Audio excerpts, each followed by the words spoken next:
Yes, my friends, the Atlanta Falcons are making headlines, and there's a lot to talk about. From contract negotiations to potential draft picks that could finally fix their pass rush struggles, we've got plenty to cover. So, without wasting any time, let's dive right in. Before we get started, don't forget to hit that like button and subscribe so you don't miss any updates.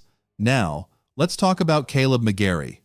The Falcons don't have to worry about McGary hitting free agency just yet, but his future price tag could be going up. Atlanta needs to start planning now. Look at what just happened with the Los Angeles Rams.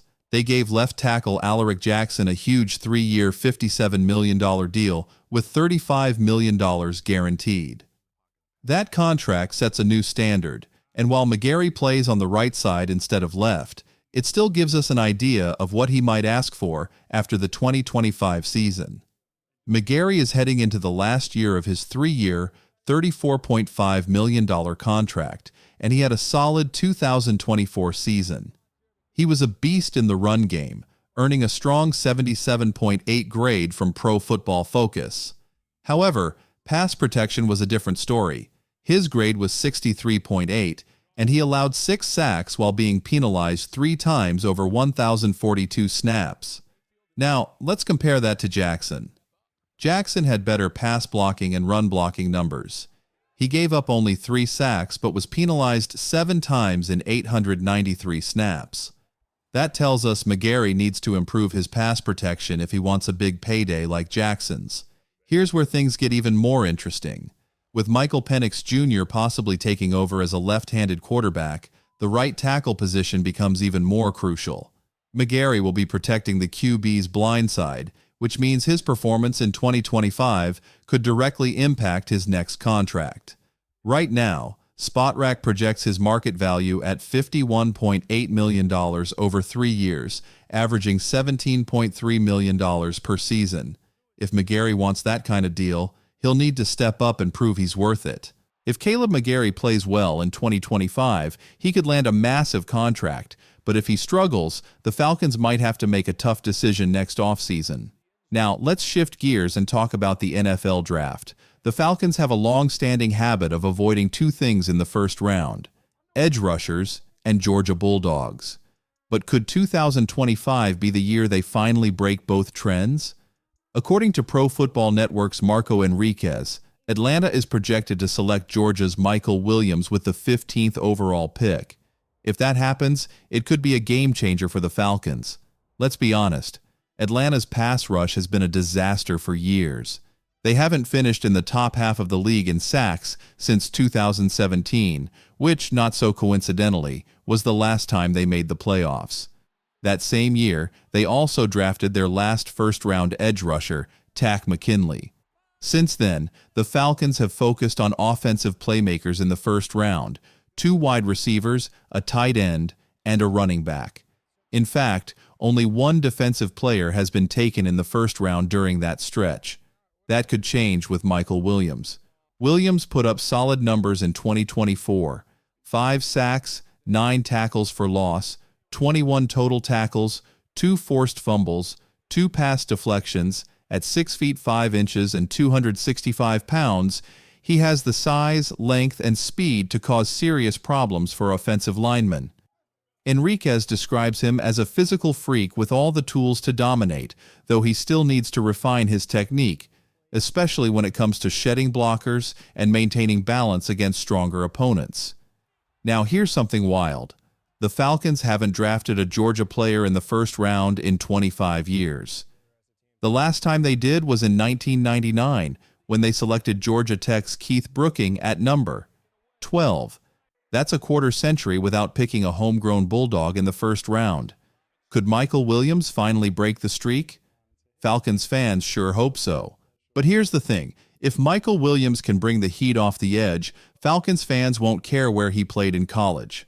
Now, the big question, will the Falcons finally invest in a top-tier pass rusher, or will they stick to their usual strategy of prioritizing offense early in the draft?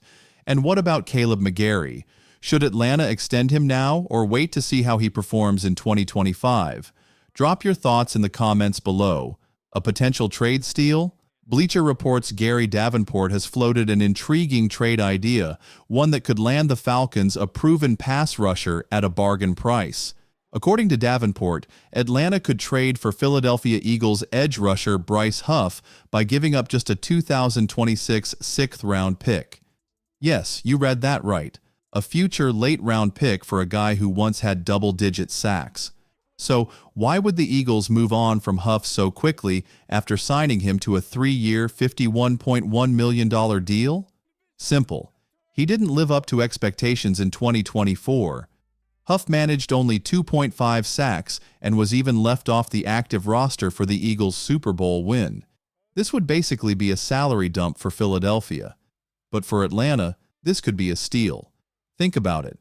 The Falcons have struggled with pass rushing for years. If they can get a guy who had 10 sacks in 2023 with the Jets without giving up any 2025 draft picks, it's a move worth serious consideration. There's another key connection here. Huff played under Jeff Ulbrich in New York, and now Ulbrich is running Atlanta's defense. That familiarity could help Huff transition smoothly into the Falcons system. Of course, Huff alone won't fix everything, but he could be a big piece of the puzzle Atlanta desperately needs. And speaking of veteran Falcons, what's next for Grady Jarrett? Let's talk about Grady Jarrett, the heart and soul of Atlanta's defense. Reports suggest that the Falcons and Jarrett are working on a new deal, but there's a financial challenge to consider. Right now, Jarrett carries a massive cap hit of over $20 million in 2025. If Atlanta were to release him, they'd free up more than $16 million in cap space. That's a tough decision, especially for a fan favorite and locker room leader. But in the NFL, tough business decisions happen all the time. The best case scenario? A contract restructure that lowers his cap hit while keeping him in Atlanta. According to Zach Klein of 92.9 The Game, both sides want to make it work. Jarrett wants to stay, and the Falcons want to keep him, ideally with a deal that lets him retire as a Falcon for life.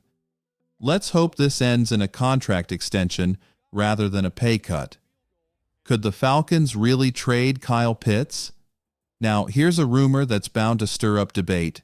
Kyle Pitts on the trade block? For the first time, there's a legitimate report suggesting that Atlanta is open to trading Pitts. Klein even stated that the Falcons would 1,000% trade him if the right offer came along. That's a big statement. Remember, Pitts was supposed to redefine the tight end position when Atlanta drafted him 4th overall. His rookie season showed flashes of greatness, but since then, his production has dipped. The numbers don't lie. In 2024, Pitts posted checkmark 47 catches, checkmark 602 yards, checkmark 4 touchdowns, checkmark, played only 62% of offensive snaps. Now, compare that to Charlie Warner, who played 40% of the snaps, and you have to ask, why isn't Pitts more involved? Is it a coaching issue, a scheme problem, or is he just not living up to expectations? Either way, if Atlanta is truly willing to move on, this could be one of the biggest trades of the offseason. What do you think?